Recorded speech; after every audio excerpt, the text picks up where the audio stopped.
Fevereiro 1.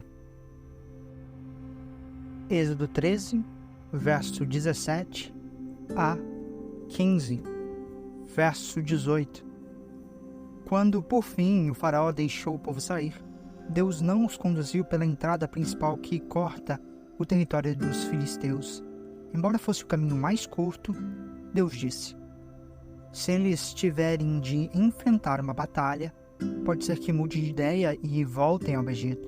Por isso, Deus fez o povo dar a volta pelo deserto rumo ao Mar Vermelho. Assim, os israelitas saíram do Egito como um exército preparado para marchar. Moisés levou consigo os ossos de José, pois José havia feito os filhos de Israel jurarem, dizendo: Deus certamente virá ajudá-los. Quando isso acontecer, leve meus ossos daqui com vocês. O povo saiu de Sucote e acampou em Etã, à beira do deserto. O Senhor ia diante deles. Durante o dia, guiava-os com uma coluna de nuvem e durante a noite, fornecia luz com uma coluna de fogo. Isso permitia que caminhassem de dia e de noite. E a coluna de nuvem não se afastava do povo durante o dia, nem a coluna de fogo durante a noite. O Senhor disse a Moisés: ordene aos israelitas que deem a volta e acampem em Pi-Hahirote, entre Midigói e o mar. Acampem ali, à beira do mar, em frente a Baal-Zefon. O faraó pensará: os israelitas estão vagando perdidos, prisioneiros do deserto. Mais uma vez, endurecerei o coração do faraó, e ele os perseguirá. Planejei tudo isso para mostrar minha glória por meio do faraó e de todo o seu exército. Então os egípcios saberão que eu sou o Senhor. E os israelitas assim fizeram. Quando o rei do Egito soube que o povo de Israel havia fugido, ele e seus oficiais mudaram de ideia. O que fizemos? Perguntavam. Como podemos deixar todos os escravos israelitas escaparem? Então o faraó mandou preparar sua carruagem e convocou suas tropas. Levou consigo 600 dos melhores carros de guerra, além das demais carruagens de batalha do Egito, cada uma com seu comandante. O Senhor endureceu o coração do faraó, rei do Egito, para que ele perseguisse os israelitas, que haviam partido triunfantemente. Os egípcios os perseguiram com todas as forças do exército do faraó, todos os seus cavalos e carros de guerra, cavaleiros e tropas, e os alcançaram no acampamento de Pi-Hahirote, à beira do mar, em frente de Baal-Zefon. Quando o faraó se aproximava, os israelitas levantaram os olhos e viram os egípcios marchando contra eles. Em pânico, clamaram ao Senhor e disseram a Moisés: por que você nos trouxe ao deserto para morrer? Não havia sepulturas no Egito? O que você fez conosco? Por que nos forçou a sair do Egito? Quando ainda estávamos no Egito, não lhes avisamos que isso aconteceria? Dissemos: deixe-nos em paz, continuaremos a servir os egípcios. Afinal, é melhor ser escravo no Egito que ser um cadáver no deserto. Moisés, porém, disse: não tenham medo, apenas permaneçam firmes e vejam como o Senhor os resgatará nesse dia. Vocês nunca mais verão os egípcios que estão vendo hoje. O próprio Senhor lutará por vocês. Fiquem calmos. Então o Senhor disse a Moisés: por que você está clamando a mim? Diga ao povo que marche. Tome sua vara e estenda a mão sobre o mar. Divida as águas para que os israelitas atravessem pelo meio do mar em terra seca. Endurecerei o coração dos egípcios e eles virão atrás de vocês. Mostrarei minha glória por meio do faraó e de suas tropas, seus carros de guerra e seus cavaleiros. Quando minha glória se manifestar por meio do faraó e de seus carros de guerra e seus cavaleiros, todo o Egito a verá e saberá que eu sou o Senhor. Então o anjo de Deus, que ia adiante do acampamento de Israel, se posicionou atrás do povo. A coluna de nuvem também mudou de lugar, foi para a retaguarda, e ficou entre o acampamento egípcio e o acampamento de Israel. A nuvem escura trouxe trevas para os egípcios, mas a luz para os israelitas. Com isso, os dois grupos não se aproximaram durante toda a noite. Então Moisés estendeu a mão sobre o mar e, com um forte vento leste, o Senhor abriu caminho no meio das águas. O vento soprou a noite toda, transformando o fundo do mar em terra seca. E o povo de Israel atravessou pelo meio do mar, caminhando em terra seca, com uma parede de água de cada lado. Os egípcios, com todos os seus cavalos, carros de guerra e cavaleiros, perseguiram o povo até o meio do mar. Mas, pouco antes de amanhecer, do alto da coluna de fogo e de nuvem, o Senhor olhou para o exército dos egípcios e causou grande confusão entre eles. Ele travou as rodas dos carros, dificultando sua condução. "Fujamos daqui, para longe do povo de Israel", gritaram os egípcios. "O Senhor está lutando por eles e contra o Egito."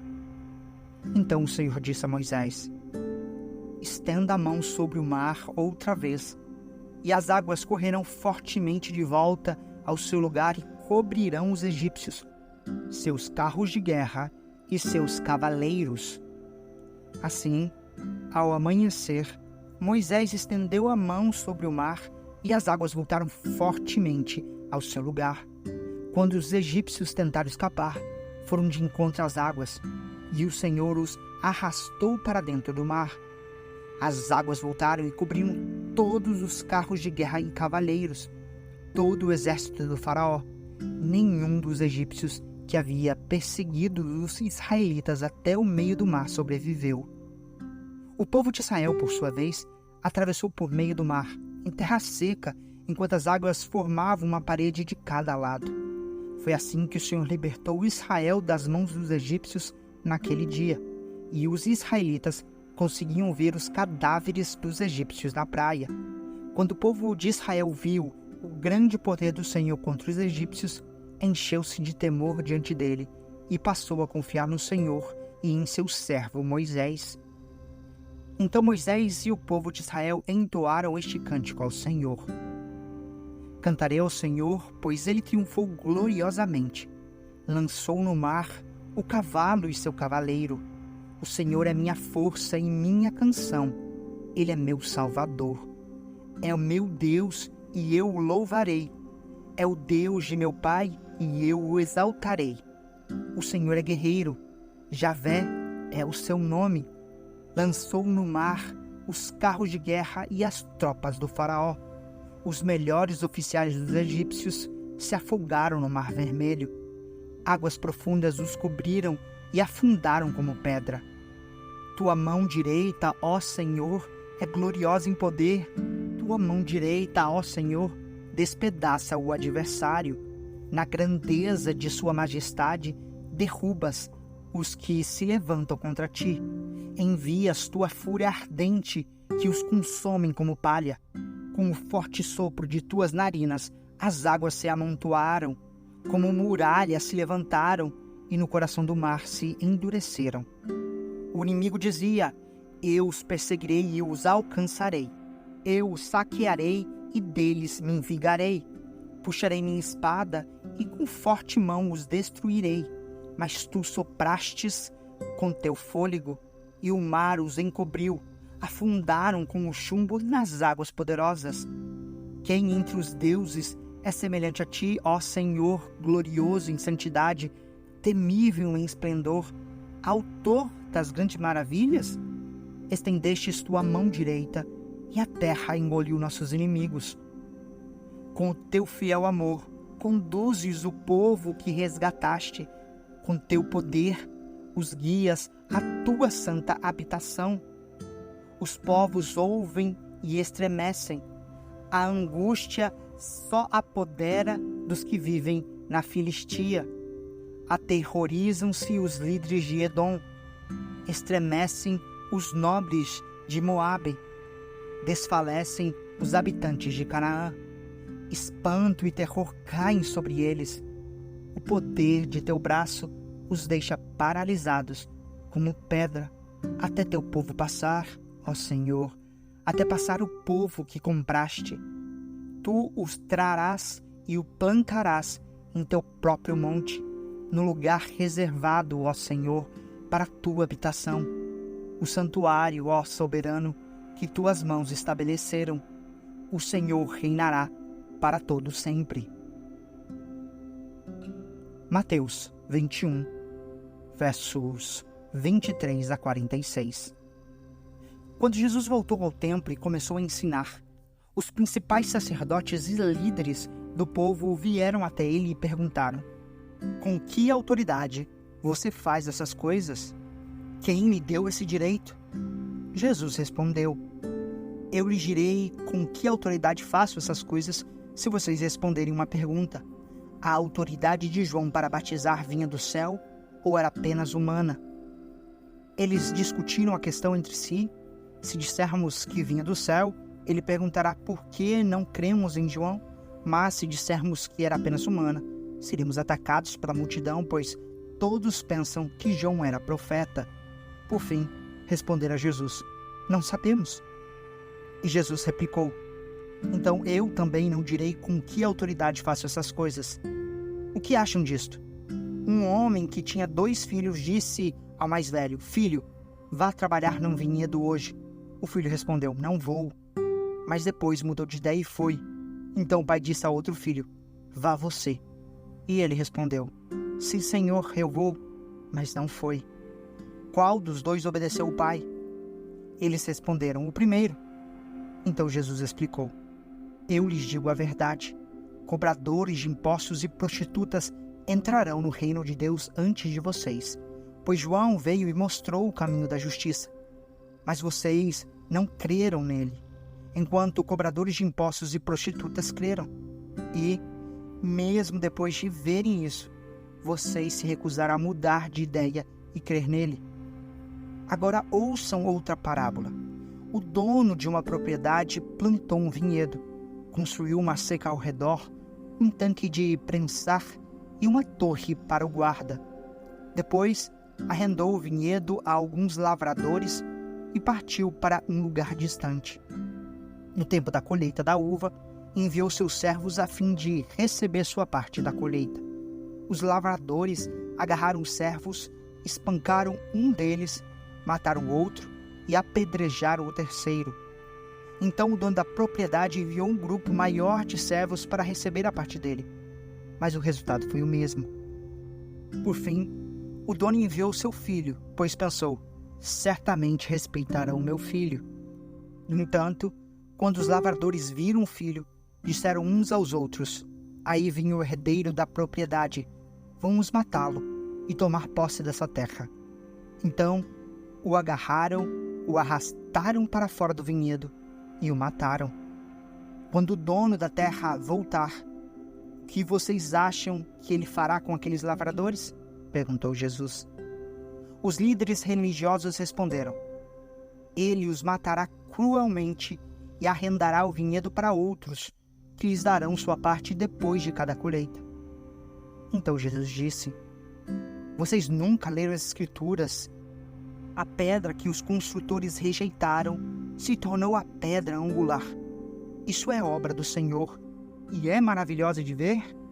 Eu lhes digo que o reino de Deus lhe será tirado e entregue a um povo que produzirá os devidos frutos. Quem tropeçar nesta pedra será despedaçado, e aquele sobre quem irá cair será reduzido ao pó. Quando os principais sacerdotes e fariseus ouviram essa parábola, perceberam que eles eram os lavradores maus a que Jesus se referia. Queriam prendê-lo, mas tinham medo das multidões, pois elas o consideravam um profeta. Salmos 26, versos 1 a 12. Salmo de Davi.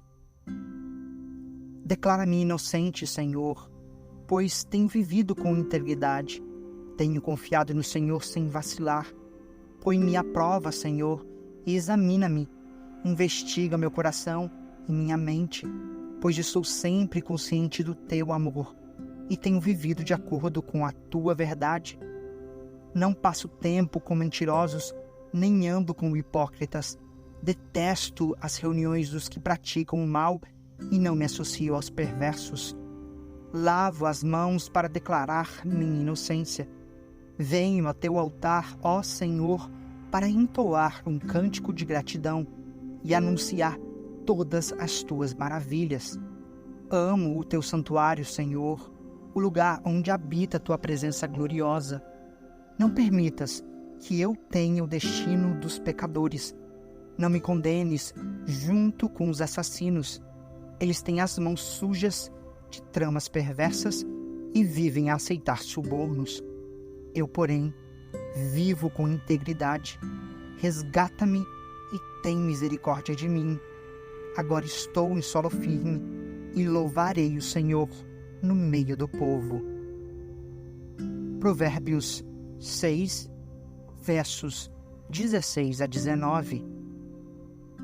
Há 6 coisas que o Senhor odeia, ou melhor, 7 coisas que ele considera detestáveis: olhos arrogantes, língua mentirosa, mãos que matam o inocente, coração que trama a maldade, pés que se apressam em fazer o mal, testemunha falsa que diz mentiras, e aquele que semeia desentendimento entre irmãos.